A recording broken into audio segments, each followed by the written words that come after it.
Now if you come on down to Highbury, you can see Thierry Henry. He is the best player you will ever see. Thierry Henry. Now if you come on down to Highbury. Hello, good evening, and welcome, as David Frost once said, to From Dial Square to Where. Yeah, following a late fitness test, we've got a change of lineup today. Melvin, thank you very much for coming on at short notice. It's really good to have you back on. How are you? I'm good. No, thank you for inviting me. I really do enjoy these pods. So, thank you for inviting me. I really mean that. I really do. It's absolutely more than welcome. You're more than welcome. And once again, welcome to Kunjan. How are you, Kunjan? Good, Andrew. Thank you. I finally paid my electricity bill, so I got a chance to be back on your show. So thank you for having me. No, it's brilliant. It's brilliant once again. And, well, it's not the best show to do once you've had a match like we had at the weekend. I'm sure we can pick the bones of that a little bit. And sort of have a look ahead, really, to what it could mean for the team moving forward to the Newcastle match, whether there'll be any changes, whether the changes are warranted, whether they're not. We will see what we think. So, I'll move to you first, Melvin, about the game, really. And I suppose that the defeat was to be expected. It was a real shame. It was as heavy as it was, following the sort of mistakes that we made with the young players and everything. But a few days down the line now, how are you sort of feeling about it all? I'm disappointed, obviously, but I think that the youngsters will learn. So there's not a problem with that. Yeah, they will definitely learn, and I think that it wasn't. I know that the left back made a bad mistake for the second goal, but I think the game was nearly over before that. I think that just cemented things.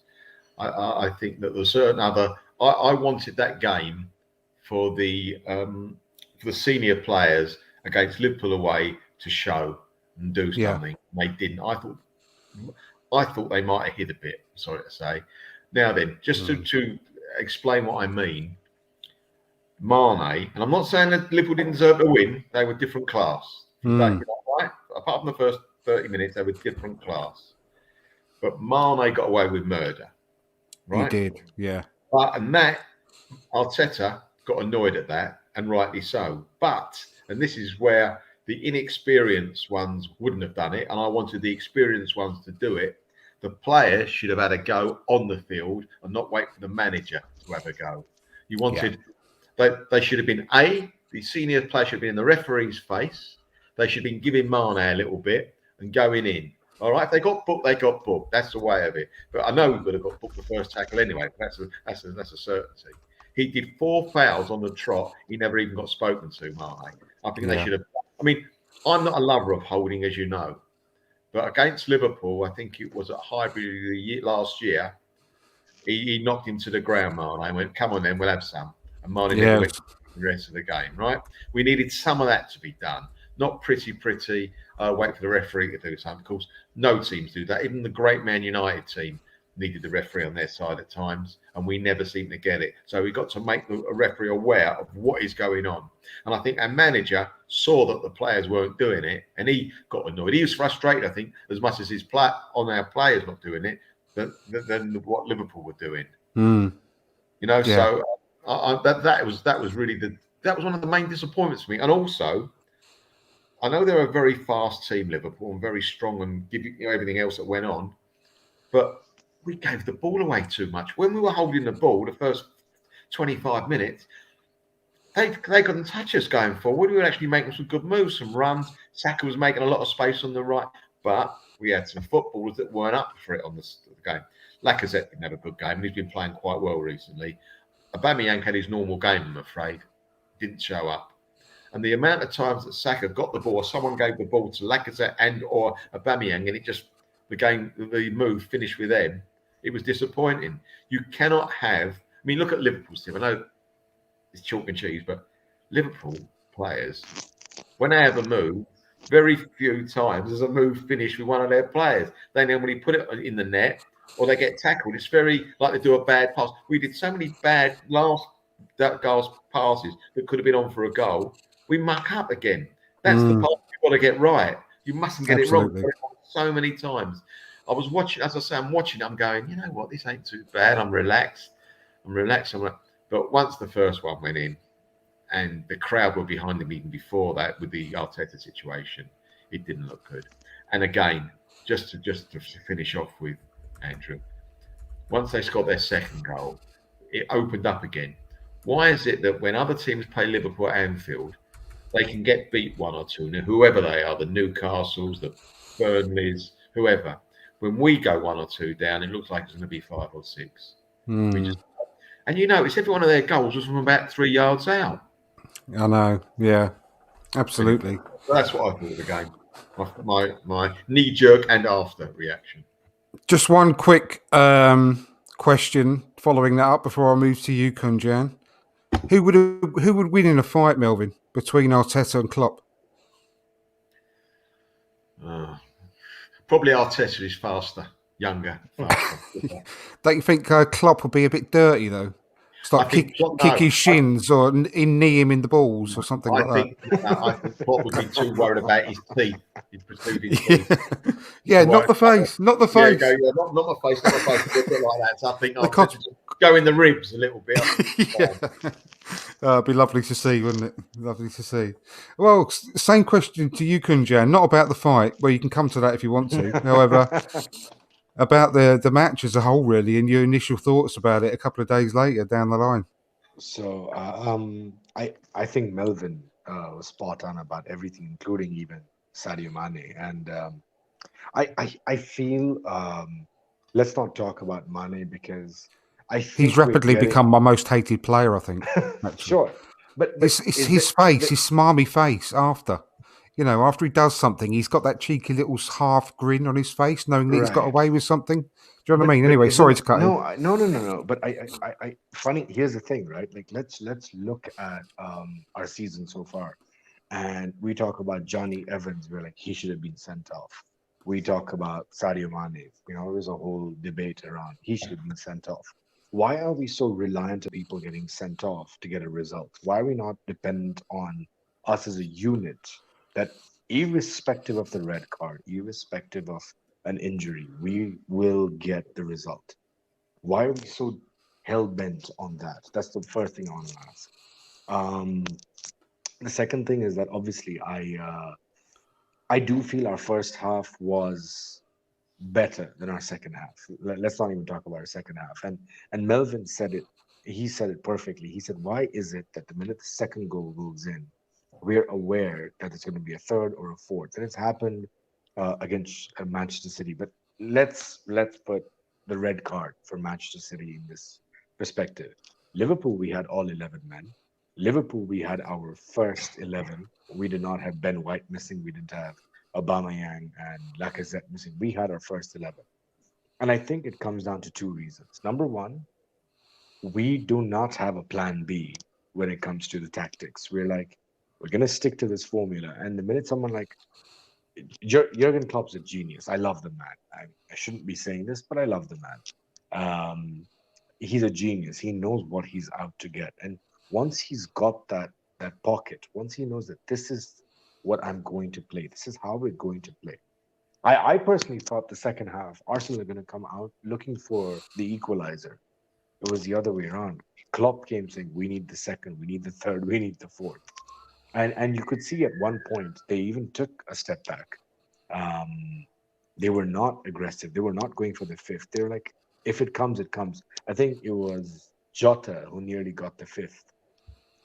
If it wasn't for Ramsdale. That brilliant save from Ramsdale, yeah. Absolutely. And this is what I'm getting at. That against Manchester City, we have to thank Bernd Leno. Otherwise, it would have been 7-8. We have to thank Ramsdale for Liverpool. If it wasn't him, it would have been 6 or 7.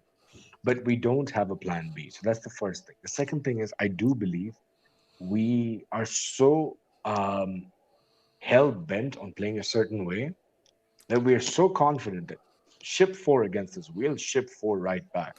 it's a sense of naiveness. I don't want to blame Tavares. I don't want to blame Lokonga. I don't want to blame Ben White or Gabriel or Tommy Asu. I don't want to blame any of these players for what happened against Liverpool. There was a statistic I read which said the youngest manager in the league, the youngest team in the league. That's great. I do not want to go into that and say, that we had the youngest man managing the team, thus we lost. We had the youngest squad, thus. I think that's just looking for reasoning. The point is, they were by far the better team. They will still be, come next season, the better team. But it comes down to one thing, which is where I want to take this whole thing. Give it time. What we have just witnessed with the last 10 games unbeaten is a cohesion coming together. Liverpool, we all said, is a litmus test. I think a lot of people said online this is a free hit, whatever the result will accept. Newcastle worries me. Liverpool did not worry me. Newcastle worries me. But we'll get to that later. I think we need to gauge our season not against the Liverpools, the Man Cities, right now. Let's go up against the Leicesters. Let's go up against the Tottenhams. Let's go against the West Hams, the tier that we fit into right now. And let's get our act together there. Let's come out on top and sneak into the position we deserve to be in. Then, once we're comfortable, we've got the quality, we've got the cohesion. Klopp has been in charge of Liverpool for 6 years. Arteta hasn't even reached halfway there. I'm not comparing the two again. Klopp came from a very different pedigree, be it Dortmund and what he achieved at Dortmund or what he tried to achieve at Dortmund. Arteta, bar the one FA Cup, this is his first job. Let's not forget that. This is not a case of Arteta, but we have to see apples and apples. And Jurgen Klopp is that prime apple, while Arteta is just the one that decided to bloom. He's a crab apple. I wouldn't say that. I like Arteta. I do like Arteta. No, I mean that means like a smaller apple. Oh right, sorry. Yeah, okay. Yeah. And I do feel. Let's have this discussion 2 seasons from now, if Arteta is still in charge, and let's see what results he gathers. But did I expect us to be rolled over by Liverpool? I think so. Did I want us to be rolled over by Liverpool? Of course not. Was I expecting a win? No. But I was optimistic. I thought we would give a good fight, which the first half did give glimpses of, but the second half was just a throwaway. Yeah, no, absolutely. I mean, I agree basically with what you've both said, and there's a few things I'd like to sort of discuss about it, really. First thing is, I think you should always have your best team out for every game, barring injuries. You should always have your best 11 out, especially when you go away to Liverpool. And that brings a question, really, as to whether... Well, there's 2 things I want to touch on. Second one I'll come on to a bit later, but the first one is whether you think that it was the right call to play Tavares at left back, regardless of his previous good form, over the last few games, which everyone has thoroughly enjoyed watching him. But with a fully fit Kieran Tierney back, do you think, Melvin, that really he should have been in the team against Liverpool? Because he is our number 1 left back. Let's face it. He is, and he's back fit. He played some great games for Scotland. He was outstanding for Scotland, actually. So surely he should have been back in the team to start, really, against a team with the quality of Liverpool. What do you think? No, I disagree. You've got to remember what his form was for us before he got injured. That's number 1. Mm-hmm. Number 2, I believe that you shouldn't drop someone that up to this time Tavares was playing superb. He was doing more than just a fullback. He was, like the song goes, more than a fullback. He was up front, he was the ball and everything that goes with it. I think it would have been very, very hard decision to drop him. You don't want the youngsters' confidence to go. And by dropping them to think, oh my God, well, I've got to wait for Tierney to get injured again. I think, and there was a case, and you don't want to change the side too much, Andrew. But you could have played both of them against Liverpool. You could have played Tierney in like the midfield position, stopper if you like, or Tavares, because he's a terrific tackler. Tierney, he's strong, and against the Liverpool midfield, it'd have been just what we needed. So I wouldn't have dropped Tierney for Tavares, but I might have put Tierney in another position. Because when he plays for Scotland, and he plays brilliantly for Scotland, he doesn't play as an out-and-out fullback for Scotland. He plays centre-back. I think we're missing, yes, and I think we're missing a trick. I really think we're missing a trick with him. So, and he can always slot back into fullback if Tavares can't play for whatever reason. So, no, I mean, in hindsight, yeah, we should not have played Tavares because he made the mistake for the second goal. No, yeah, but the thing is, though, the mistake that he made wasn't a defensive mistake. I think he actually stood up brilliantly in defence. You know, just before that mistake, he actually outmuscled Terence Trent D'Arby on their right wing, barred him off the ball. I know you didn't say that, but I'm just sort of backing you up really, because I think defensively he was really quite solid in that game. It's just that he made one of those passes that players make in another part of the pitch that would never have ended up with such a problem. But he made that really sort of casual pass, which was a real shame for him because I thought he'd had a good game up until that point, and that killed us, didn't it? But that happens. Yeah, it does. Can I just say 2 good points? Number one, he learned from it, and number 2, he showed character in the way he played. Oh, he really did. He didn't let his head drop. He carried on with his game afterwards. That's fantastic. That's a very big point. Very big point. Really. No, I absolutely. My estimation of him went up even more after that, to be honest with you, the way he carried on. He didn't let it affect his game. So, I mean, I agree. I actually think that it would have been good to have had Kieran Tierney back at left back, but have him in front of him. Yeah. And I think that, I mean, Clive actually mentioned it on the Arsenal Vision podcast, the same thing. And I totally agree with him that might have been an idea instead of, having ESR on the left flank.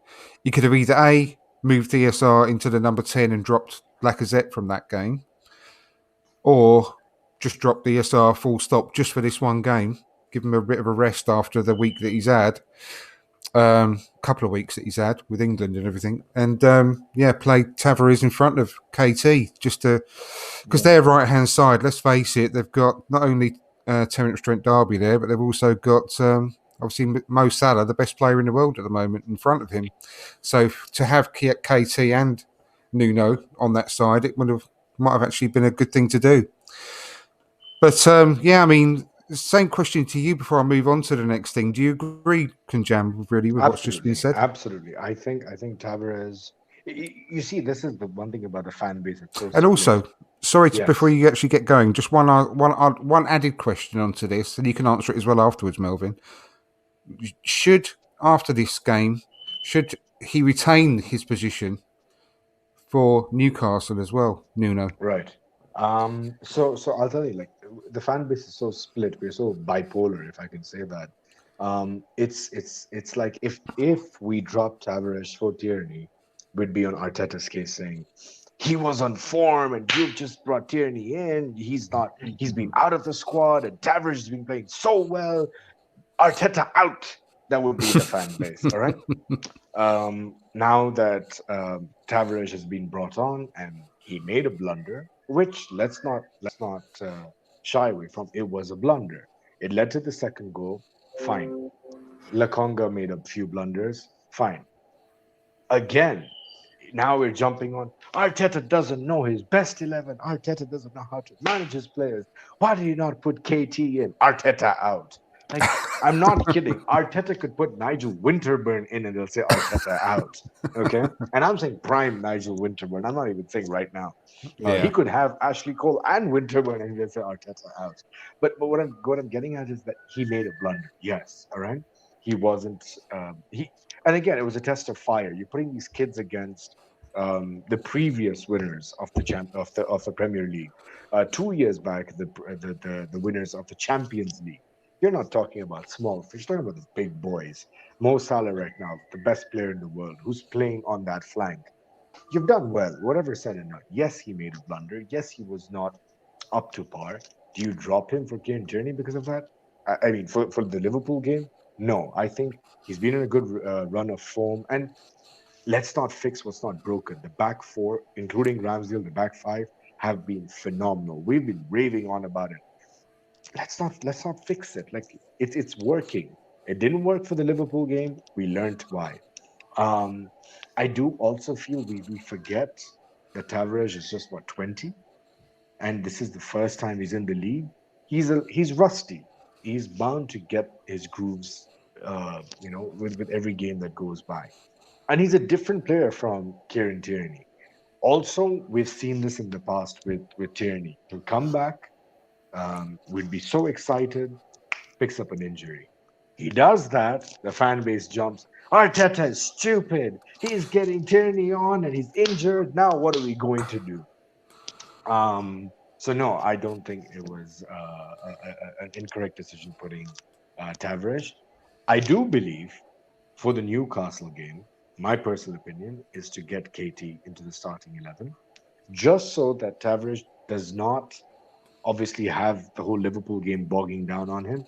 And also, I do feel we need to solidify what our best back four is.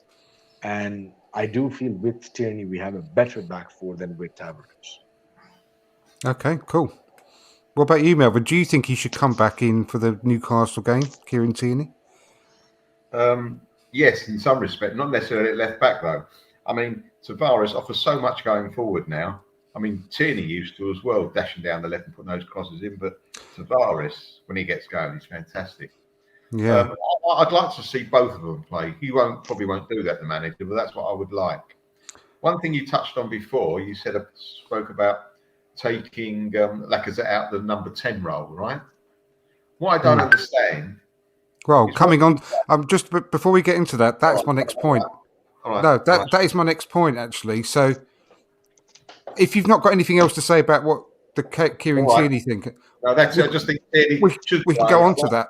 Play, and I think that you can play them both, and I think down the left would be fantastic for us. Yeah, no, absolutely. And I mean, it could be the case, and I'll move on from this now, but it could be the case that with Kieran Tierney obviously being on the sidelines for the last few weeks, and then seeing, how great Tavares has been, it's been the kick up the backside that he needs for his form to improve for Arsenal as well. So if we get a fit and firing Kieran Tierney back out of this, where he used to do bombing up and down that wing, but also whipping those balls in, crossing those balls in and creating havoc himself, we could have a new and improved Kieran Tierney Mark II, coming back into the team. So let's keep our fingers crossed for that. But I'll go on to that.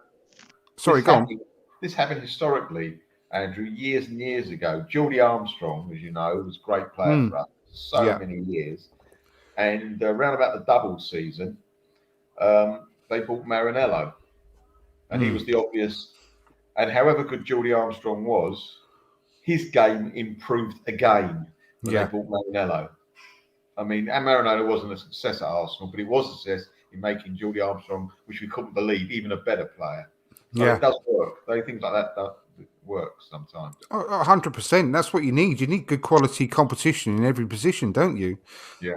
I mean, God forbid, if ever, I know I'm really touching wood here, and I'm going to hold on to the wood. If anything happened to Aaron Ramsdale, you never know. We could get, Bert Leno could do the same. Could come back in. He could be outstanding. He won't be once again. Ramsdale, will he? He won't be a Ramsdale. No. But I'm just saying, you do need this competition. It happened with Martinez. That's exactly what happened with Martinez. Martinez came in. And we all were worried. We were like, oh, shit, what are we going to do? Leno's out. And Martinez made such a strong point where when Leno came back, we were like, do we really need Leno? And the rest is history.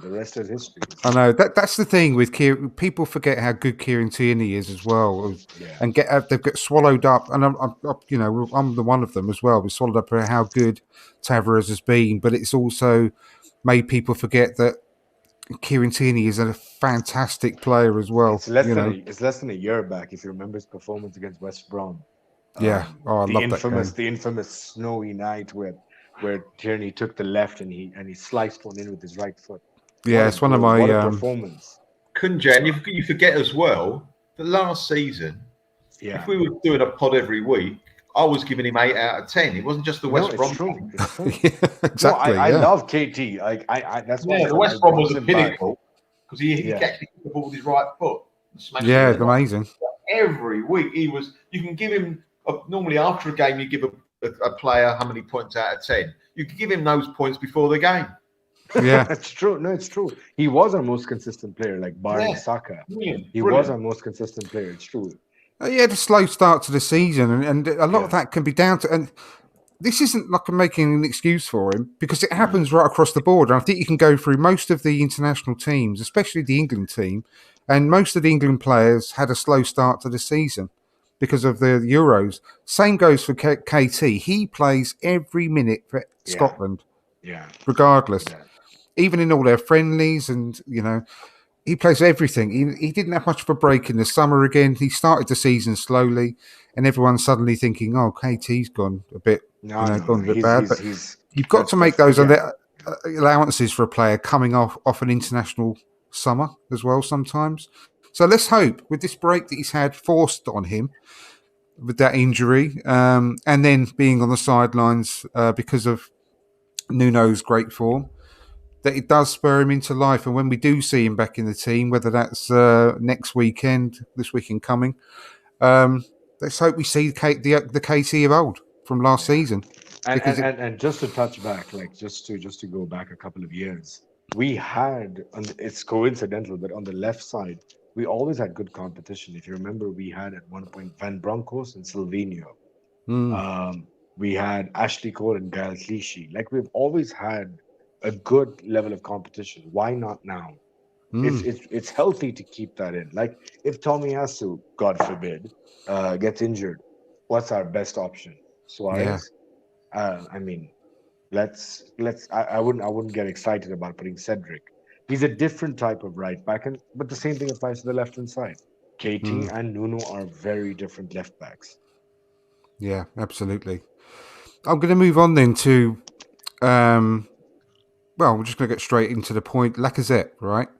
He has been in good form, but if you were to poll all the Arsenal fans right now and say, what's the biggest problem that we've got now? It's not our defence anymore. It's not our goalkeeper, certainly. It could possibly be the midfield still. But I think the overall problem that we've got is the creativity. I think the word creativity crops up with everyone. And we're not creating enough goals. We're not scoring enough goals. So the problem I'm really thinking about at the moment is Lacazette has been, everyone is, will quite universally say as well, he's been playing well. But he's not being the creative source that we need because we need goals at the moment. And he's not chipping in with goals. He's not chipping in with assists. He's chipping in with hard work and being able to hold the ball up, bring others into play to a certain extent. But that's not why we bought him. That's not why he should be in the team, in my opinion. Because we're desperate to score more goals. We're one of the lowest goal-scoring teams in the Premier League. I don't go on about all this XG stuff, but everyone keeps telling me we're one of the lowest XG teams in the league, about 17th or something last time I heard. So what I'd like to sort of speak to you guys about really is whether it's enough for Lacazette to be in the team doing what he's doing, or whether we should utilise one of the big signings that we brought in the summer, a very exciting player in Martin Odegaard there, maybe, to do what he's supposed to be doing, or whether there's another option to put into the team who is more likely to chip in with goals or an assists. Someone like Pepe, who we've spent all that money on. People don't like him because he's frustrating. However, he does provide end product. Even when he's playing poorly, he'll come up with an assist somewhere or a goal. We're not getting that from Lacazette at the moment. So I'm going to go to you first, Melvin, on this one. I think it's a little bit of a conundrum because I do really like Lacazette. I do recognise that he's been playing well, but he cannot. That's another point, just quickly before I move on. Every manager gets 3 subs in a game. Arteta basically only gets 2 by playing Lacazette because he has to come off at 60 minutes because he's knackered. So that's one of your subs gone, basically. So that's another problem with him. So I do recognise that he's playing well and tries hard. He gets the crowd going, he does sort of, his pressing is good. He holds up the ball. But don't we need more at the moment? Don't we need more of a creative spark in that position? Well, the point you said before about putting Tavares up further to the left, that would release Smith Rowe in that position. And at the end of the day, you cannot class as a person in that position Smith Rowe to Lacazette. Smith Rowe can go past people. We can see a pass. He can play a 1-2, and most of his passes come off and he's excited. Whereas Lacazette basically looks like an out of let me put this, not very fit centre forward playing. Therefore, he's got to play in midfield, and that's not what we should be doing. He holds up the play all right. Yeah, I'll give you that. But the problem I've got with Lacazette, sometimes he's looking for the tackle. He's looking for someone to hit him, and he goes down. I'm not saying he shouldn't go down. I'd go down before the geezer hits me. But he's looking for that when he should be moving the ball a bit quicker. Secondly, he gives away too many fouls to break up our play. He might lose. He goes, oh, a guy's going to clear the ball. We've got a chance of getting that ball. Now we're fouling possession to the other team. They slow it down and they can start again. That happens too many times with him. He gives 100%. I love his attitude. He gives 100, as I say, gives 100%. He gets stuck in. He gives all for, when he comes off, his shirt must be ringing. But at the end of the day, he's supposed to be a centre forward. And I see him too much at the halfway line and not enough in the box. He doesn't get in the box enough for me. And the excuse was 12 months ago that we don't get the ball in the box quick enough. Agreed. We get it far quicker in the box now with the way we play. With Smith Rowe and Saka, it goes much quicker, especially with Ben White giving the long balls as well. We get it. So there's no excuse for him not to be in that box unless, and he probably has been told, that is not your position. You've got to be a little bit over the number 10. And so I don't think it works with him. I'm sorry. And I don't want to go on to a subject that you might get into later. But I'll just say one word and say, carry on, Melvin, or keep quiet. Aubameyang. No, you can carry on. Carry on. Aubameyang is a horrible thing to say. He's a liability at the moment because he doesn't do anything, in my opinion. He gave not that it's his fault the goal came, the first goal, but without him doing that stupid centre-forward tackle, they wouldn't have scored. Let's face it. I blame the centre-half and the right-back for the cross that came over. They were both facing the wrong way.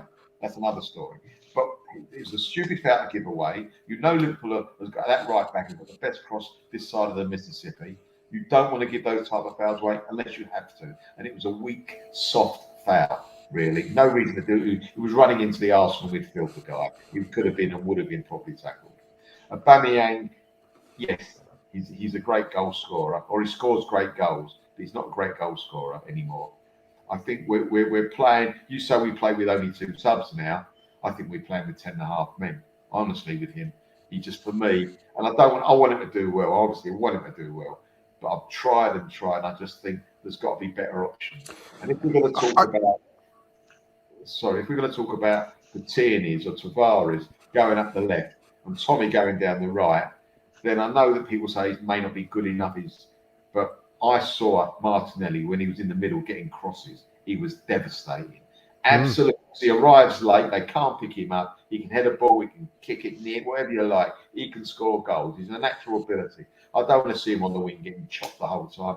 I want to see him making late dashes in the middle, coming on the end of those crosses. Because if they fail him there, it's a penalty or it's a goal. So that is, I think we're not wasting Marcel. He's only a young kid, but as time goes on, we might be getting a bit more disillusioned with the club. And I think we need to we should give him a chance.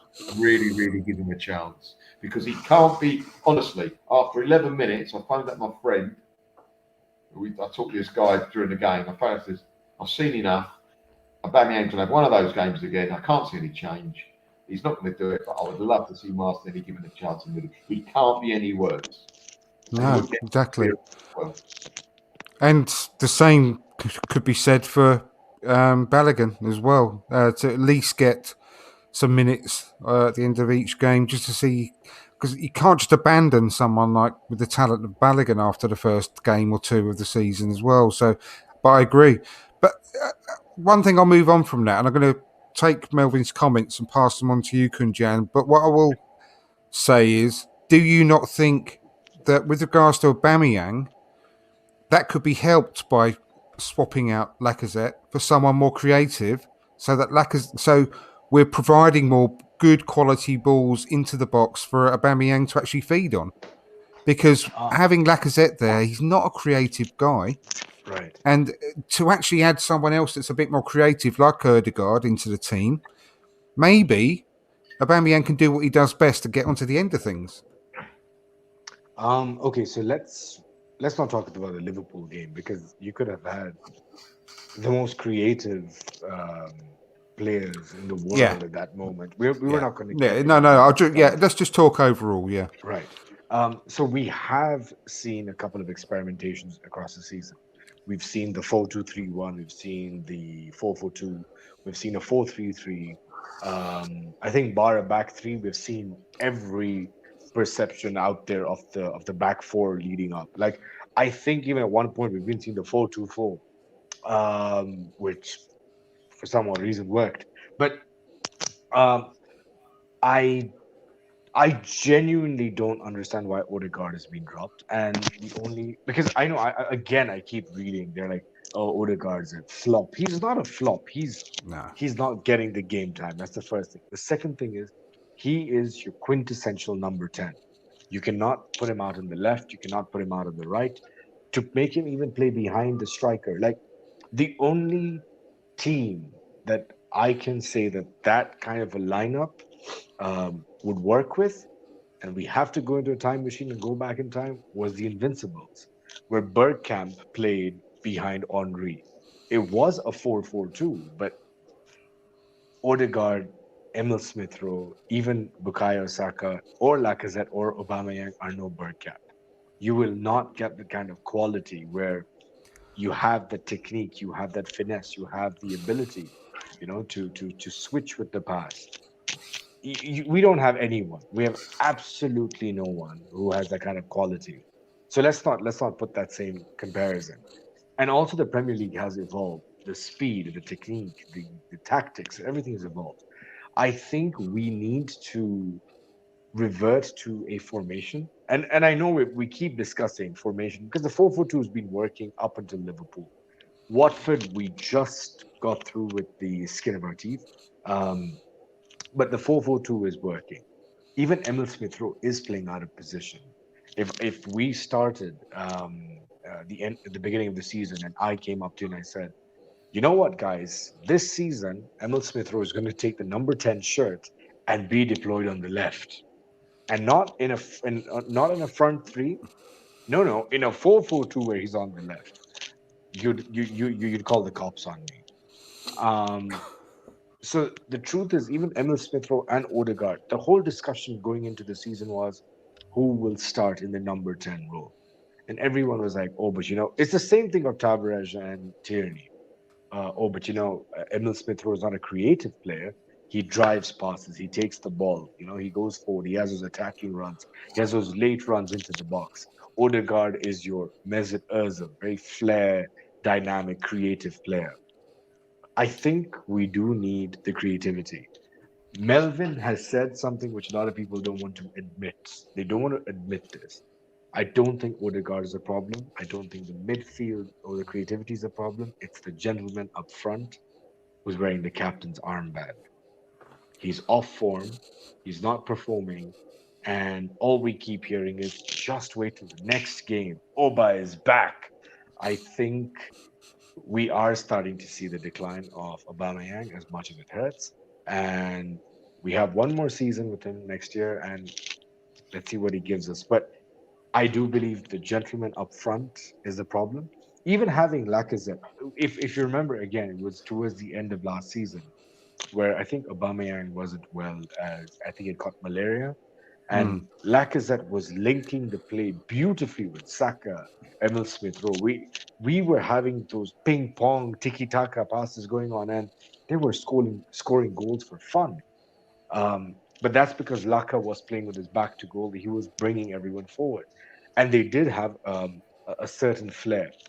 Having Odegaard there playing that to a guy with his back to goal, and that when you don't have the physique of, let's say, an Olivier Giroud, it's a waste because you're pinging a ball, you're finding that gap, only for your striker to take the ball, turn around, bring everyone forward, defeats the purpose. We, if on paper, Odegaard and Aubameyang are a match made in heaven.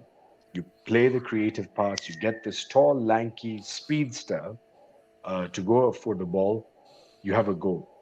You have a goal. But we have an off form striker. We have a striker who's in front of goal, and he's done this in the previous games. He'll choose to pass it. I think our issue is the gentleman up front. It's not whether He's it's still Emil just Smith being devil's advocate and cut Yeah. in. He still scored what 8 or 9 goals this season in all Well, competitions. the hat trick Yeah, in all against competitions. West Yeah, Brom. Yeah. Premier League Again, let's counted with sure go on. Andrew. Premier League he's got 4. Yeah, Four. He's got four. And again, let's look at the four he scored. Like but the first goal was we've a scrappy goal. I know, but Yeah, sure. let's again. Sorry to cut in, but I'm just trying to Yeah. make the conversation go in some different directions as well. But when you've got someone like him, and you are as a team Yeah. really struggling for goals, full stop, and you have to play with what you've got at the moment because there's nothing we can do.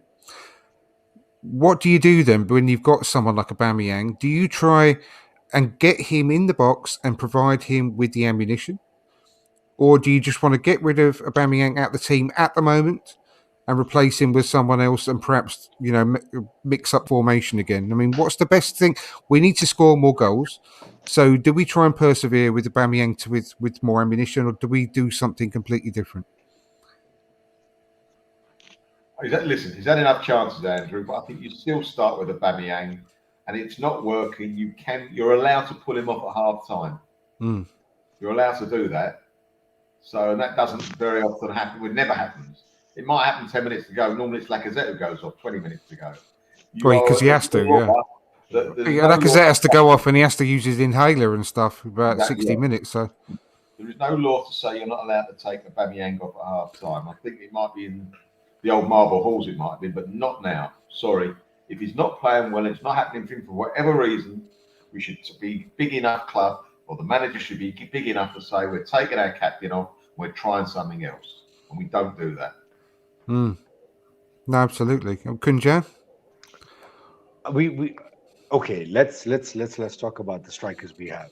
We have Aubameyang, we have Lacazette, we have Balogun, we have Nketiah and Martinelli, who isn't your quintessential number 9, but he does play up front.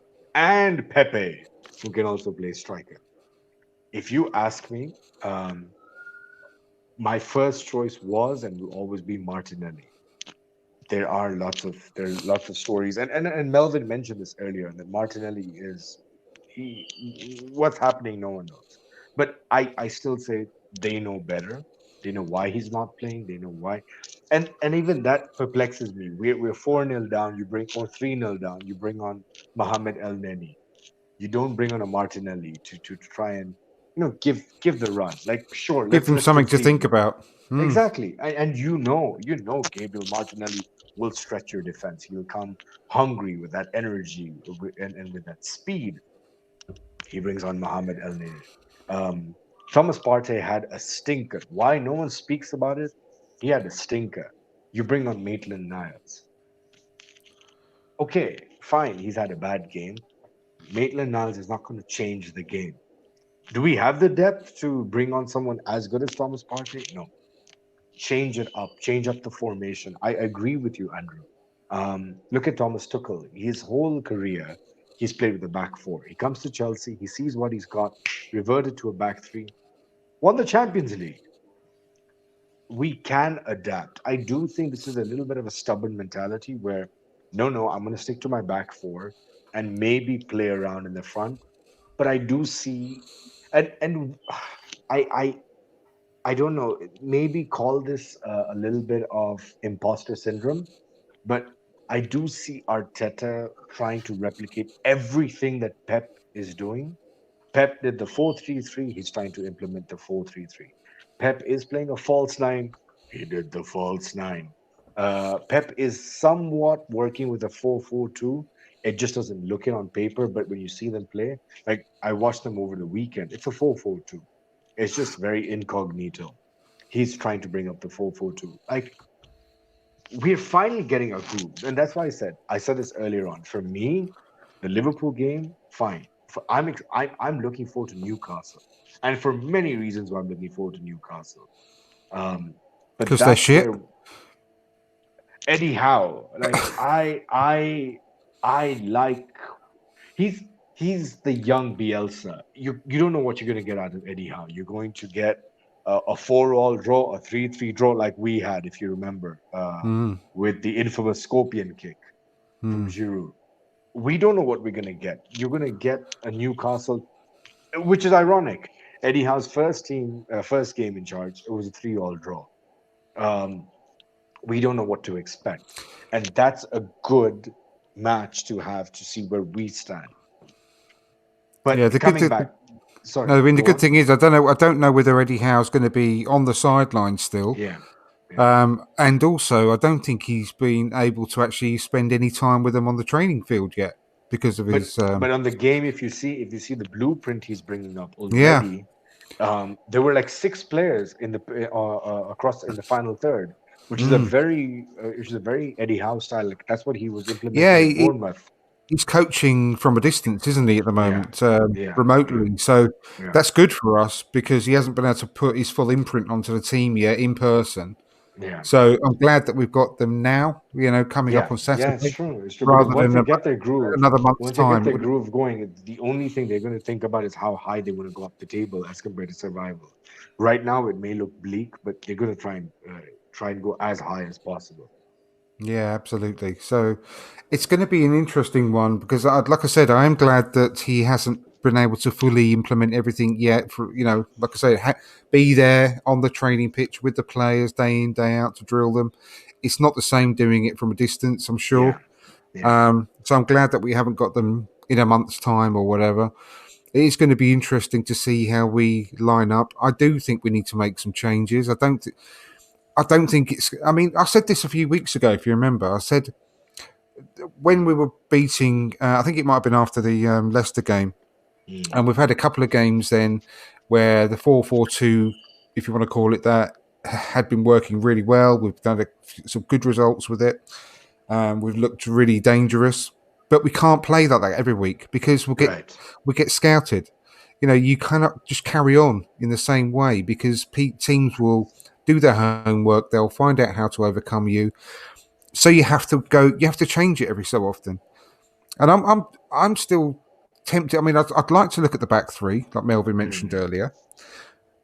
Maybe go a 3-4-3. But I think with our creativity problems, I think at the moment because we have to play with the players that we've got, mm, a 4-2-3-1, I can see suits us better because yeah, yeah, we need to have that the three behind a striker, and that way you can include the Smith Rowe on the left, you can include Saka on the right, you can have the Odegaard in the middle, playing in the number 10. Yeah, I agree. link dropping backwards and forwards between the midfield, filling up the midfield when we're being overrun, if we are, but mainly predominantly being the link between the strikers and the midfield, like he's supposed to be, Right. letting everything go through him, and that way.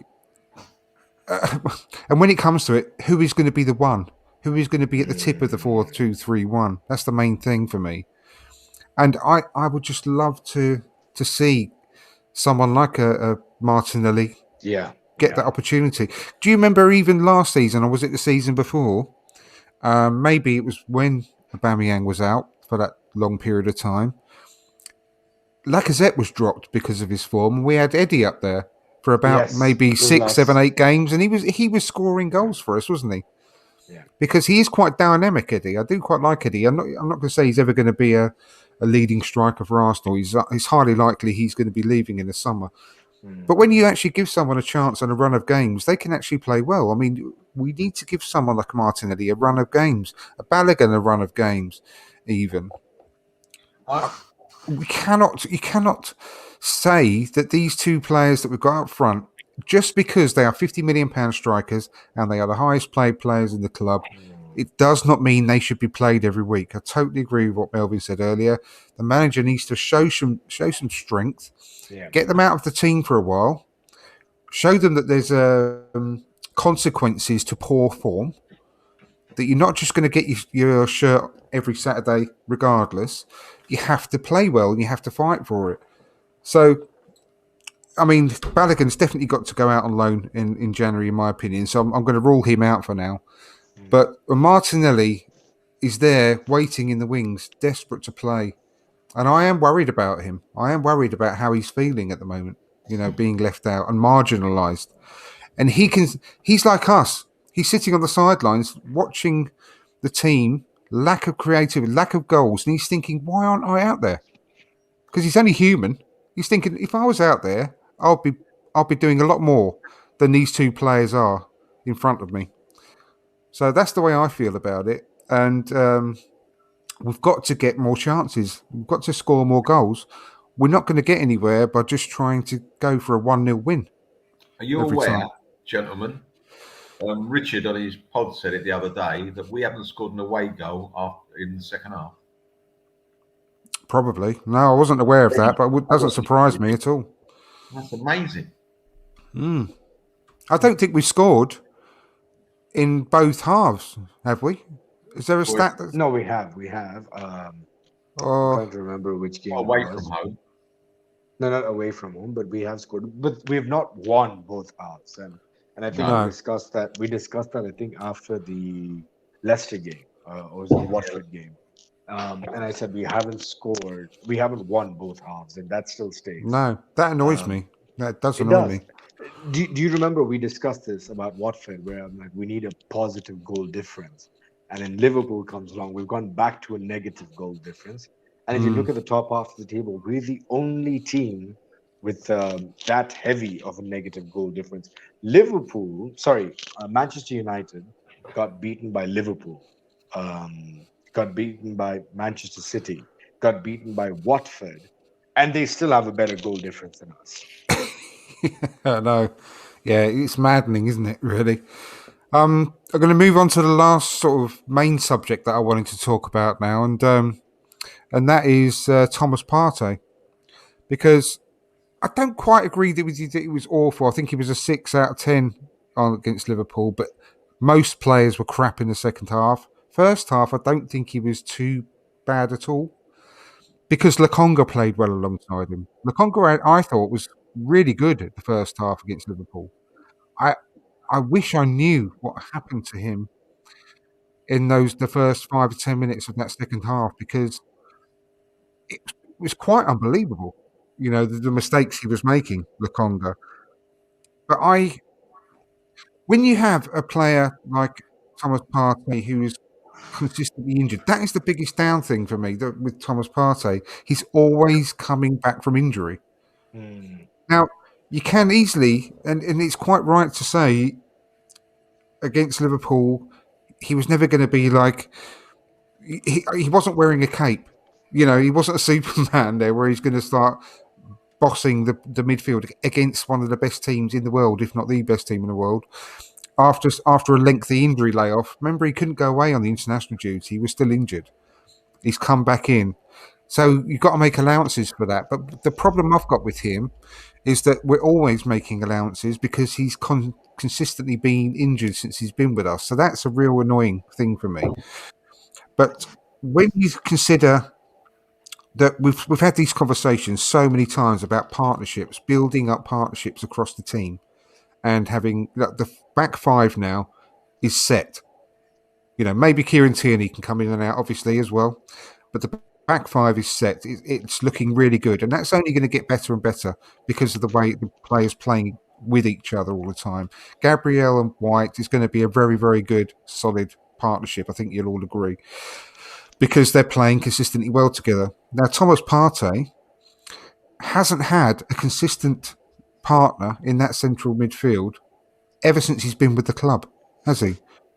Every single midfielder we've had has played alongside him at regular intervals, and that's got to be a problem because that's another key area in the pitch, isn't it?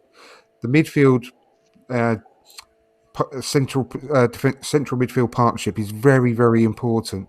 He has never had that key, and when we started to see a partnership build up with Granit Xhaka, and I'm sorry for swearing there, but it started to look decent, didn't it? At some point, yes, he's not ideal. We all want him to be replaced, but alongside Partey, he's the best we've got. And again, we're going back to what we've got and having to make the best of what we've got at the moment because we haven't done the full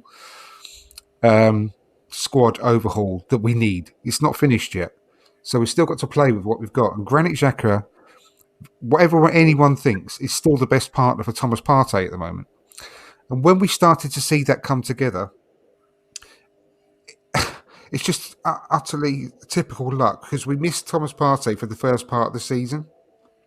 They come back together for that one game against Tottenham, and then Granit Xhaka gets injured after 60 minutes, and we've missed him for 3 months. So that partnership, once again, could not come together to play.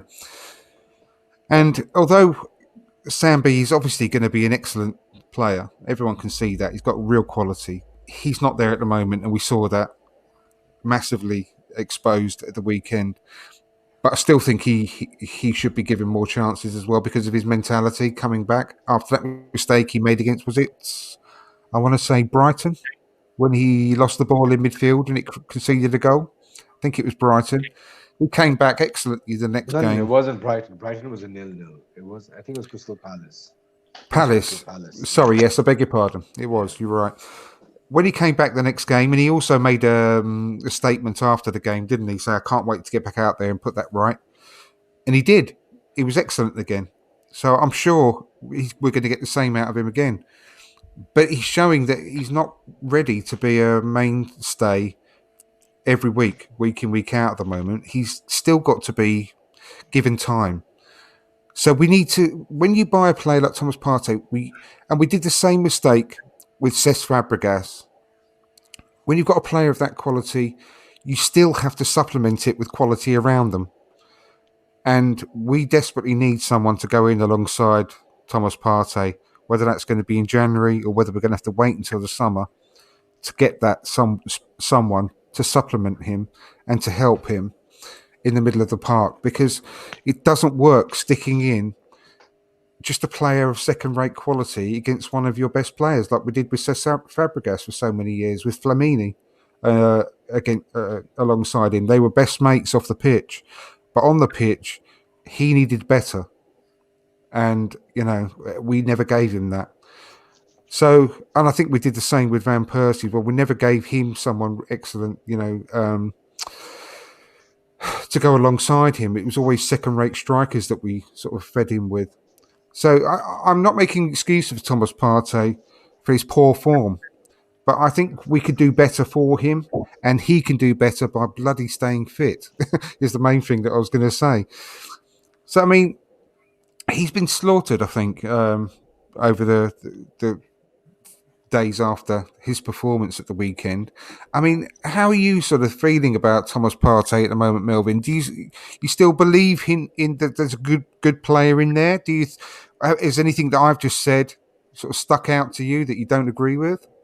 Yeah, a couple of points. First of all, watching him play at times is like watching a Rolls Royce play. Fabulous. The Rolls Royce, but sometimes without any petrol in the tank. There's something back with him. You're saying he needs a partner, and all players need partners, but when he was playing for Atletico Madrid, I've seen him in games, not full games, parts of games, where he's taken the midfield by storm. It doesn't matter who was beside him or who was in front of him or whatever, or behind him. He got that ball, he won the ball off someone, he beat 2 or 3 men, and he gave it to someone. You don't need partners for that. And he has not shown at all to do. He's done You do need that confidence that when you do that and you burst forward, that you are not leaving massive gaps behind you because your manager will rip your head off. You need to have a No. player to fill in behind you when you do that, though, as well, Melvin. Yeah, but he isn't a defensive midfield player per se. And also, he does take a chance when he dwells on the ball in midfield. So he can't be that worried about what the manager thinks because he has lost possession a few times this season in very poor situations. Yeah, and he walked off the pitch against Spurs as well. Yeah. Yeah, I don't blame him for that because the manager was poor there. He didn't. Yeah, I know. It was just a joke. Yeah, Just a joke. I think that he hasn't been the player that we thought we'd sign. It's like he got. I'd like to see his passport. I want to make sure it is the same player because he was so strong with Atletico Madrid. He won challenges. He won 40, 60 challenges. He won. Came away from people with the ball. I think he's a totally different player. Is it confidence? It could be. It's a shame, really, because he could be some fantastic player. I mean, even his shooting the first 6 months has been going skywards. Yeah, he's got a couple recently on target and he scored with his head. But really, that is not the player we thought we'd buy. I'll be honest with you. He contributes. I know he's obviously, the guy's got class, but if Lokonga was a year or two older, I'd say, you know what? We didn't have to buy Partey. Lokonga's just as good. He does everything that Partey does, in my opinion. He moves the ball quicker, makes it forward. He gets past players as well. There's not a lot. I reckon in 6 months' time, there will not be a lot of difference between the two players. There's not a lot now, in my opinion, just experience. So give it 6 months. I'll be Lokonga. You could have turned around and said, what do we need Partey for? We wouldn't need to spend all that money on Partey for when we had this kid in the ranks. I know we didn't have him when we bought him. Foresight's a great thing, isn't it? But he's really, really not the. I mean, I'm not saying he's a Roy Keane, right? But when Roy Keane went to United, they had a great team. That's right. But he made them great, right? They were good, and he made them great. He didn't worry about who was playing with Roy Keane. He went into tackles. He beat players. He went past players. He got goals. He got the whole team moving. He wasn't looking over his shoulder on my playing with. Roy Keane just did it. And I think we need a little bit of that with Partey. We've made a few excuses now. Yes, he's been injured, but is he getting injured because he hasn't got the confidence when he tackles? And he hasn't got the confidence going forward. I'm very, very disappointed about him.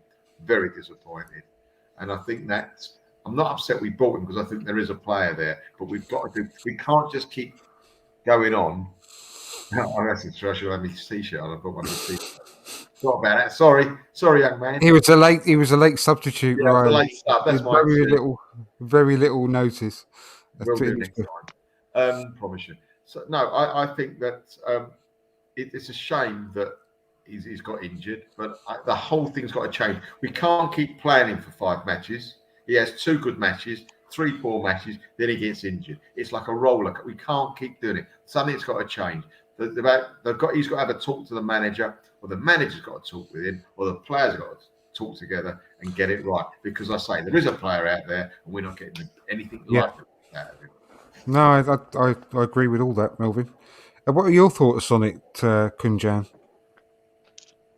Okay. Because like Melvin said, you can see that there's unreal quality there with Thomas. Of course. Like you don't get bought for 45 million pounds or was it euros, and you're bang on average. We've done some poor transfer business, Willian, but this is not one of it. He is a phenomenal player, and even when we bought him, I remember the hype. There's 2 things that we have to consider. Number one, the team that he's come from, highly defensive minded. I think you said it yourself that you leave a gap behind, your manager's going to go at you. His manager was Diego Simeone. Diego Simeone would have shot him, and I don't mean it metaphorically. I mean it literally. He would have pulled a gun out and shot the man if he did that. You've come from a team that is a very Diego Simeone defensively, very well structured, organized.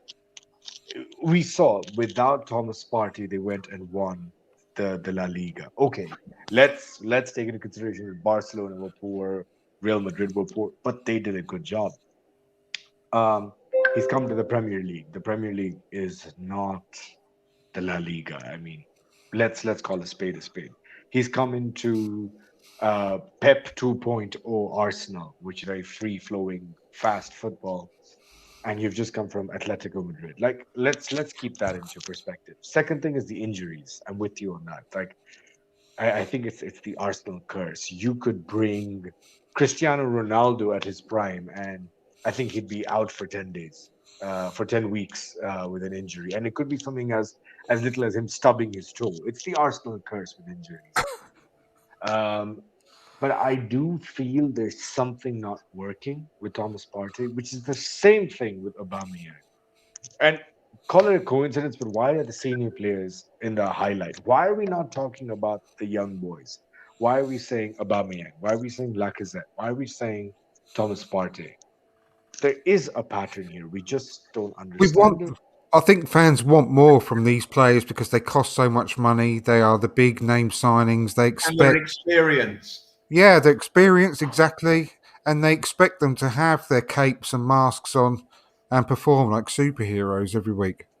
Maybe, but let's talk about Liverpool. Let's talk about Liverpool right now. When you look at Liverpool's team and you look at their senior players, someone like Mohamed Salah is what, 28? Aubameyang is into his early 30s. There's a big discrepancy over there. Yet, someone like Salah or Van Dijk, I think, is 30. These experienced players come through instantaneously. All right. Um, we look at what Van Dijk brings to the team in Liverpool. We look at what Salah brings on. We look at what Henderson brings on. Their young players are taking inspiration from the senior players. With Arsenal, it's the opposite. We are constantly praising Saka. We're constantly praising Emil Smith Rowe. We are all eating, all of us, let's not lie to ourselves. We're all eating humble pie for Aaron Ramsdale. This is the youth. Arsenal right now is the youth that is doing the hard work. Aubameyang is not doing his work. Lacazette's not doing the work. Partey is not delivering. We cannot say that this is because the big money signing. It yes, I'm with Melvin on this. This comes down to experience. These three names I've just mentioned have to step up with the experience, have to get the young lads by the shoulder and say, "We got this together." Liverpool, bar the goal, I think it was the third goal that Sambi messed up, and a couple of second balls. Sambi had a good first half, a poor second half, but so did Thomas Partey. Here is a big price difference between the two of them. Here is, I think, what is it? About 7 years between the two of them. Mm. There's something just not clicking. There's something not clicking with the senior players right now. And what is that thing that's not clicking? I cannot answer that. No, I think it was for that again. I hate to go back to it. I really do, and I know that a lot of people hate it when I swear like this. But when Granit Xhaka was with Thomas Partey, we saw the best out of both of them. I think for that short period of time that they had together, they have not had hardly anywhere near enough matches together to show that they are a decent partnership. And I think Uh, that it's not perfect because we all want Xhaka to yeah, be replaced because he's not got the pace. He's just not the yeah. player for Arsenal. But at the moment, he's obviously the best that we've got. And until we get that replacement, we need them to be able to work together and play together. But keeping in mind this new system or this temporary system of the 4-4-2, if you were to play a Granit Xhaka, a Thomas Partey, an Emil Smith Rowe on the left, a Saka, and then a number 10 with Lacazette, do you still think this would work? Yeah, I think it'd be Okay. better than we. I think it. Well, let me put it this way: it's a better option than we are playing with at the moment But because the only difference is Lakonga. We get Lakonga out, we put Xhaka in, but the problem remains up top because even if these two hold the midfield, which they will do it better, then and again I think there's some sort of mathematic that because Xhaka's left-footed, it brings a different dynamic against the right foot play. But what I'm getting at is that do you like having an Odegaard in front of him would help. but only if the gentleman in front of Odegaard is going to be effective. I think for it to work the best, it would have to be in the 4-2-3-1, whereby the Granit Xhaka, Thomas Partey, and then the three in front of them, Smith Rowe, Saka, Odegaard, and then the striker up top. Bear with me just 1 second. I'm just about to send I'll come to you then, Melvin, 'cause I'm just going to send a link to someone to join us. Bear with me. You go ahead, Melvin. You put your hand up. So, just a couple of things. First of all, you know what I feel about Xhaka. I can never take to him. I mean, I've seen too much of him. There's more chance of me changing my religion than ever liking him, Seriously, it's not going to happen. And I think that there weren't very many players that came away with their heads held high on Saturday, but one that didn't play particularly well, and I thought he was weak, which I've never seen him before. And I'm never going to be invited on any other pod again for this reason, having a go at him, was Saka. I thought he was so weak on Saturday. He didn't seem to get involved as much as he could have done. He seemed to not go into tackles as he normally does. He seemed to be a bit reclusive. It might have been that he played a little bit too much international football, and he has played a lot. But for me, he didn't just seem to be at the races. He's got so much skill and ability, and he's fast, he's strong, and he just went. And he wasn't playing against the best left back in the world, remember? He was playing against a kid. That left back wasn't Robertson, who's brilliant. It was a kid. The kid was good, but it's a kid. He could have taken advantage of that. And he had a lot of space, I thought, on the right. When he got the ball, we had lots of space to run into as well. So that for me was one of my bigger disappointments for Saturday. Yeah, he made a wrong decision by taking that shot earlier on as well when there was two other Arsenal players in the box. That was a poor decision from Saka, actually. To me, wasn't at the races, like I said. Before the guy comes on, whoever it is, I just got to pop off for a minute. My boss has just phoned. It'll be 1 minute, all right? Yeah, no problem. Was that Ryan? Yeah. Yeah, mute yourself, Melv. Oh, no. I'll mute him. We don't want to be here listening into his job. No, we don't. Work call, do we? No, I've just sent a link to someone who should be joining us any moment. Sure.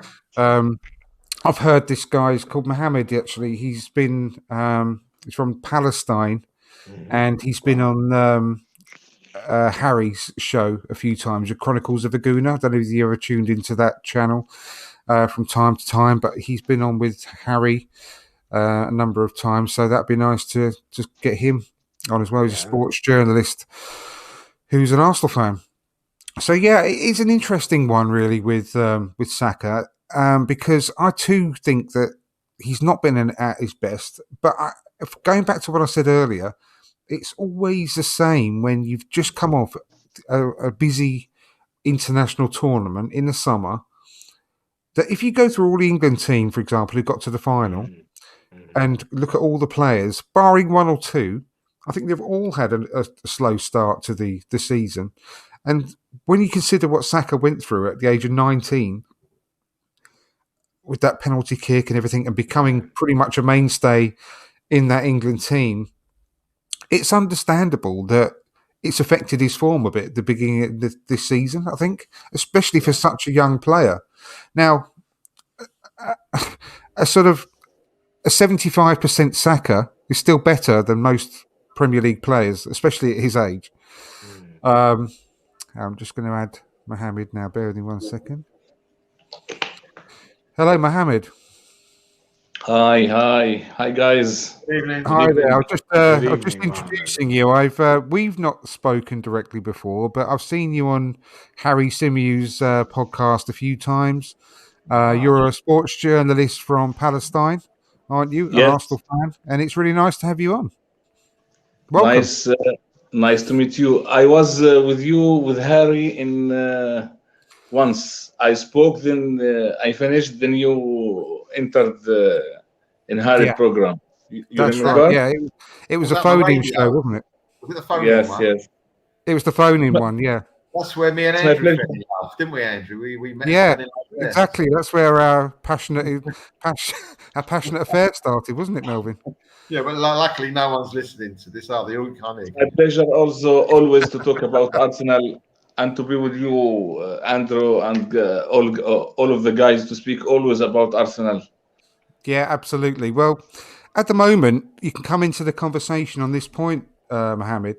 It's I've just been talking. I don't know whether you heard, sort of, whilst you were joining, about Saka, and I think he has been, a bit below par this season. And I think I think it's understandable when you've been through such a busy summer as he has at such a young age, for your form to be slightly down in the start of the next season. I think if you go through all of the England team, for example, who got to the final of the European Championships, I think you could say all bar maybe one or two have struggled in the early part of the season. I mean, mainly look at Harry Kane, for example. I mean, he can't hit a barn door with a banjo at the moment. So, but when you look at someone like Saka, who was 19 years old at the um, European Championships, and especially what he went through by missing that final penalty, it's bound to have affected his form slightly at the beginning of this season, don't you think? Yes, I think Saka last two seasons carried Arsenal in the attacking shape of the club. We saw his high level. Adding international duties, I think it's another burden on his shoulders. We must admit that when he was thriving at Arsenal, he was not at international level. He was not playing for England. Now he's playing for England, for Arsenal. So it's another burden on his shoulder. He's still young. I think dips in form high and up. It's a bit normal. The worrying is now Arsenal, as I see, in a realistic way. We are building a new club, a new team, of course, with the young new signing in last summer. So Saka, our bench is good, but not as deep as we wish.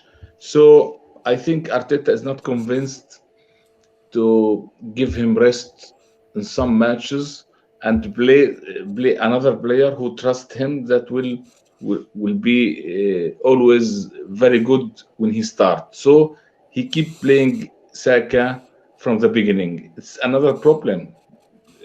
This point is another problem. Pepe, I think Arteta now is not convinced of Pepe, because Pepe is not consistent.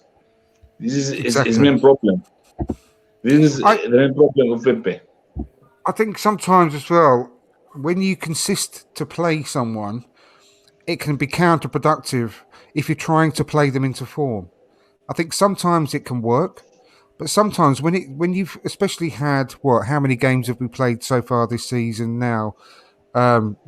12 in the Premier League. 12 in the Premier League. Plus, I think he's played in most of the cups as well, to be honest with you. He's had a lot of games now on the run to try and get his form back, and it's not working. I think sometimes he needs to be sat down. He needs to be sat down, and Pepe should come in the problem, to try. Andrew, the problem is that Arteta is not trusting Pepe now. No, that is a major problem, because he's £72 million worth of problem. Yes. Yeah. I saw. Look, Andrew. I look at our team now. From the beginning of the season, I spoke many times weekly with Arsenal Lunch, because they put a link with Liv and Shaheen. So it's my pleasure always to talk about Arsenal in any program, because I consider myself an old Arsenal fan from 1985. Yeah. So when we were beaten against Chelsea and City in the beginning of the season, I said to Liv and to many other guys that our our season will start after the first international break of the season, when our team will be completed. All the injured players will return back, all the COVID, and we were with that fantastic run, 10 matches without a win before Liverpool game. Considering Liverpool game, before the game, I was sure that we will lose this game. But I was hoping that the loss is not as hammering as it was for. I was expecting a 2-0, 3-1 to be somewhat more respectful and not painful, because to be realistic, there is much level between us and Liverpool. Liverpool is a far better team. They were playing together for more than 6 years. They are a complete team now. Arsenal, I think, must consider Liverpool model to build that club in the next few years, because Liverpool is financially is not like Man City or Chelsea or even United. So I think Liverpool model suits us more. We are in the first steps of building a new team. With what we did last summer and with what we did in the last year, 20 players left under the club, and we bought 10 new players, including the 6 new young signing last summer. So we are building. Now we have good defense. Nevertheless, Liverpool came. Don't put it in the equation. We have a fantastic goalkeeper. I think the view for the future must be, in the short term, in January, strengthening midfield. It's a must.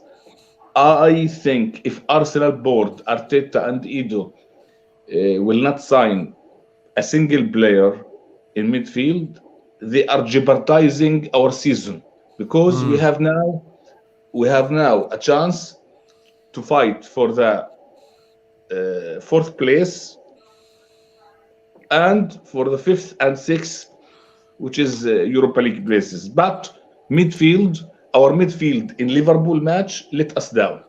This is very clear. We Arsenal now don't have a top level players in midfield.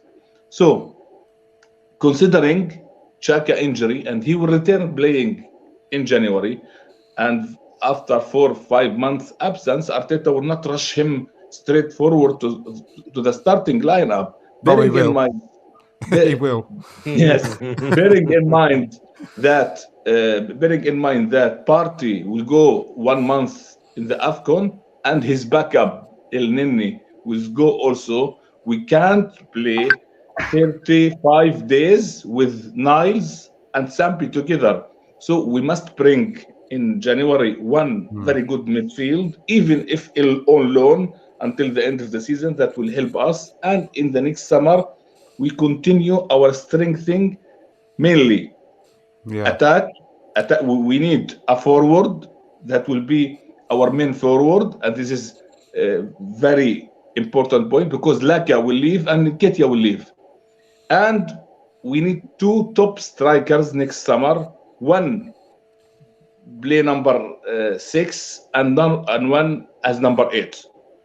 One number 6 more physical, one number 8 like Hussam Awar, more technical, to complete our midfield, and a top forward. I think these 3 positions next summer is a must. But looking shortly in January, we must bring one very good midfielder that will help us to achieve our aims until the end of the season. No, yeah, I agree. And you've got your hand up there, Melvin. Let's come to you. I definitely agree with what Mohammed said, because I think that when you're talking about a midfielder, you've got to be talking about a defensive midfielder, because leaving holes at the back, however good you're defensive, if you've got no protection, you're going to be under a lot of pressure. And we were under a lot of pressure. Like, they had the chance to move 2 and 3 balls right across us, but there was no midfield. And what happened as well, we gave the ball in midfield away right outside our box. How can a defend when they're right on top of you? It's ridiculous giving the ball away. So we need a very good defensive midfielder that will just clear the ball, get rid of it, stop their attacks, put the tackles in. and give them something to think about, which we haven't had from years. And you said Flamini, you said wasn't very good with. We could do with a little bit of Flamini now, to be honest, that type of player, and we haven't got him. I agree with that. And I'll tell you what we should buy as well, that we touched upon in January. I'd like to see a right back. We need cover for a right back. Yeah, definitely. We do have to play with Cedric. I think right back will not be a priority, considering that now we have Cedric and Chambers as a backup for Tomiyasu, and we know Arsenal money is not like Chelsea or City. We must spend rightly and precisely, and we must be very successful in identifying our targets. I think in midfield now, when you look in January and you are updated with the news from all Europe, I think there is one very good player in London, Ross Barkley. Ross Barkley, I think, is a very good midfielder that he is not playing in Chelsea. He will leave Chelsea. Look what he did when he gone on loan with Aston Villa last season. We cannot keep going to Chelsea's rubbish bins and buying them.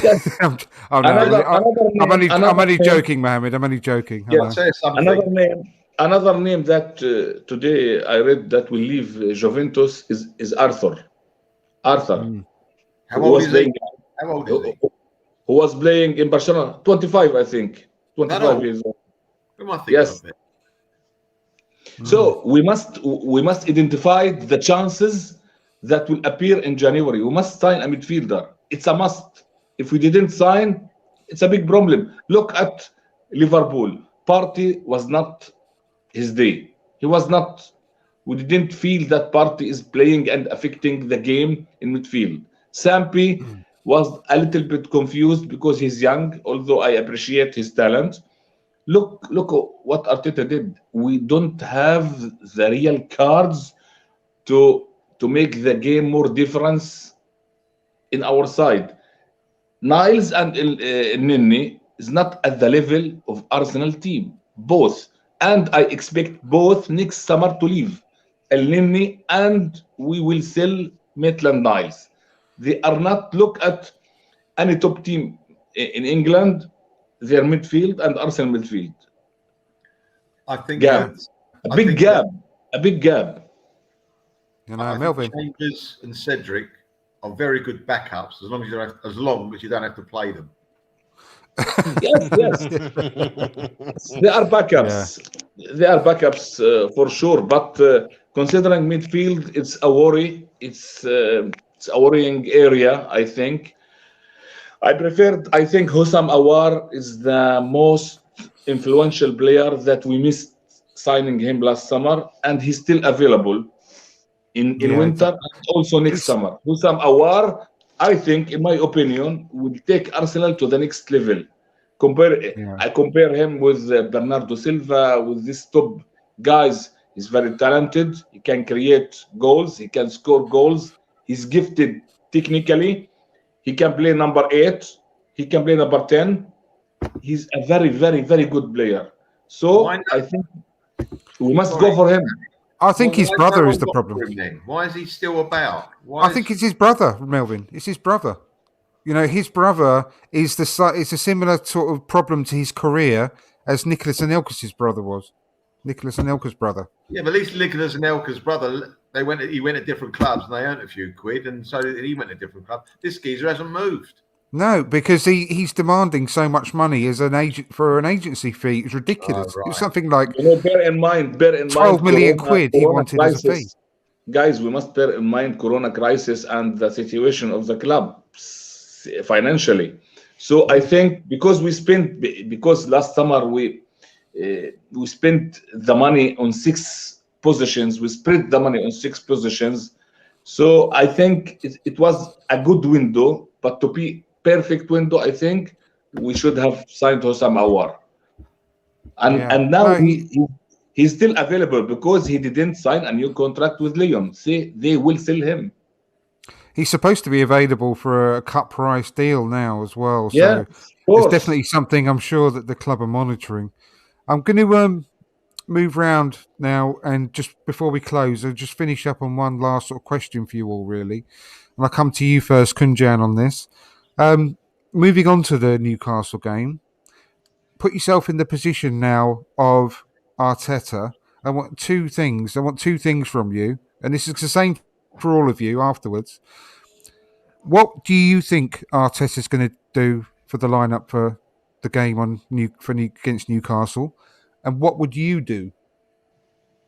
So two different options. What you think Arteta would do, and what you would do? I think Arteta will stick to the 4-4-2. I do feel he'll drop Nuno and he'll bring on KT. Bar that, I think it's going to be the same 11. What I'd do is I would drop Nuno for KT. In midfield, I'd revert to a 4-2-3-1.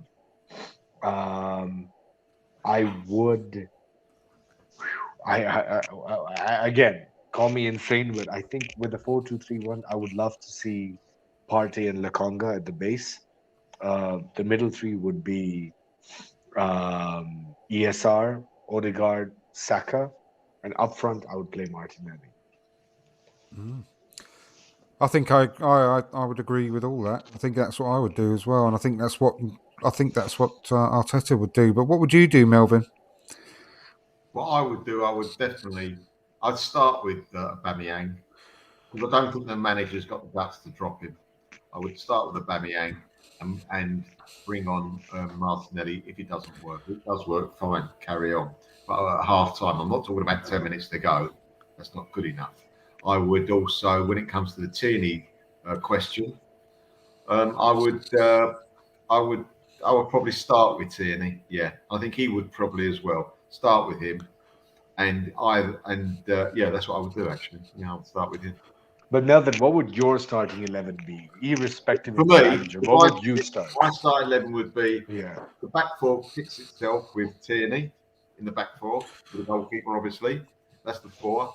The two would be Partey, and it would be Lokonga. Then the four up front, because you make it 4-2-4. I'll have Aubameyang. I'll have Smith Rowe there. I would have Saka, and I might have Odegaard as well, because I think the team's good against. That would be my team.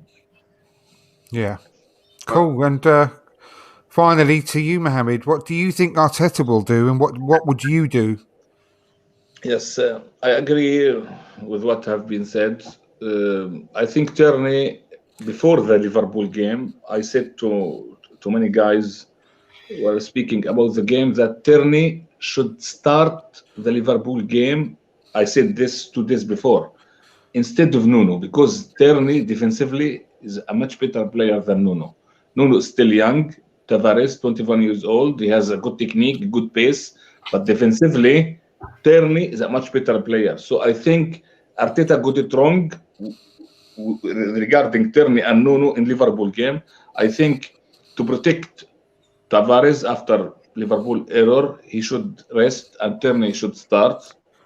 And I think to refresh somewhat things in the attacking side of our team, I think we should start Odegaard instead of Lacazette. So 4-2-3-1, the same Ramsdale, and with the defense, Tierney play, Partey Lokonga, Saka Smith Rowe, Odegaard Oba. I think to refresh somewhat, and I think now Odegaard is hungry to start and to thrive and to play very good, to prove himself. I think this point, Arteta must play with this point and start him against Newcastle. It's at home and against Newcastle, who is now struggling very much in the league and in the table. So I think Tierney and Odegaard must start from the beginning, and I think Arteta should look at Martinelli in the second half. I think Martinelli must have more minutes, even in the last 20 minutes, because what he can bring, his energy, his pace, will hurt the other teams. What do you think Arteta will do, though, as well? That's what you would like to see. So what do you think Arteta will do? I think Arteta will play Tierney, and I'm not sure if Odegaard will start. but Arteta, from what I see, must protect Tavares, and Tierney will play. From Odegaard, I'm reluctant. Don't know if Arteta, maybe he will stick with the Gazette. I see. The only difference is from what you guys have said. Actually, thinking about it, is I think he might also rest Lakonga and bring in Ainsley Maitland-Niles as well, because of the same reason why you've mentioned about Tavares. Don't forget, he was actually going to bring off Lakonga before he made those mistakes. He was going to bring him off just after half time and bring on Ainsley, which is a shame, really, because he didn't have the time to do it. The ball wasn't dead long enough. They didn't go out before, so he could do that change. He never changes players that early. He always waits till 60, 62 minutes to make any changes. So he must have been seeing things early on about Lakonga's performance that made him want to change him just after half time. So Andrew, you know what the problem is that when you look on the bench, it's not you don't find a much better player than the midfielder that are in the pitch. This is the main problem. No, absolutely, I agree. But I do think that he has got growing faith. I think he's got growing faith in Ainsley Maitland-Niles, and I've just got. I'm not saying that this is what I would do, but I think he might play Ainsley Maitland-Niles next to Partey in midfield as well, and bring in Tierney, and I think they might be the two changes that he makes. Yes. Ainsley, look, Ainsley is not a midfielder. It's not gifted. Technically, he's not gifted. He's not intelligent enough. He's not have the vision that and the passing that any midfielder must have. So when we won the FA Cup, when he played at left wing, and he was fast defending and going forward, and maybe have a defensive duties on the a player who playing in the opponent very good in the right side. Okay, we can see Ainsley good and useful in that role, but in midfield, I'm not convinced at all. No, he still needs to show it over a long, consistent period of time, and I don't think he's going to get that at Arsenal. I don't think he's got much of a future at Arsenal, which is a shame because I think he's a good squad player to have because of he's good at certain things. He's not excellent at anything, but he's good in other areas of the pitch. So no, he can play. I think to be honest, he can play very good at right back and left back only. Yeah, he can be very good right back and very good left back, but not a midfielder. Midfielder must be technically gifted, have the vision, the intelligence, the passing to change the game. Ainsley doesn't have any of those. Yeah. When we analyze his qualities. Yeah, absolutely. Well, I think, guys, because we've been going nearly an hour and 40, that's a long one for us. It's time to call it a day. But it's been fantastic to have you all. Thank you, Mohammed, for jumping on the last few minutes of the podcast.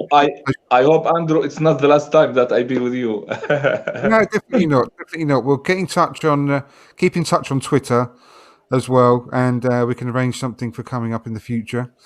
But I hope. Melvin, thank you very much as well for jumping on board today. It's been great to have you back on. No, thank you very much. Really enjoyed it. Lovely to meet these two gentlemen as well. It's my pleasure. It's my pleasure. Obviously, everyone every time goes round and we give all your socials out so people can follow you and everything. Everyone knows where you are, Melvin, and you're on here regularly. Kunjan, it's been a pleasure again, my friend. Look forward to seeing you again next week. Sure. Thank you so much for having me. Good to meet you guys as well, and let's catch up soon. Definitely. I hope to be soon with you, Andros, and all guys every week, if you want. Absolutely. Mohammed, you obviously being your first appearance on here, you could tell people how they can see, how they can get in touch with you on social media, etc. Yes, it's on Twitter at Muhammad Iraqi. Fantastic. Excellent. So give him a follow, and we'll see you on another show very soon. So thank you all. Thanks everyone in the chat. It's been a real pleasure.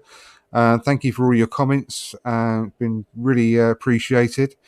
And we all look forward to seeing you at some point in the near future. We'll see you again next Tuesday, 7:30. And once again, thank you. So I'm just going to click end broadcast. And before we do, I'm going to say, come on, you Gunners.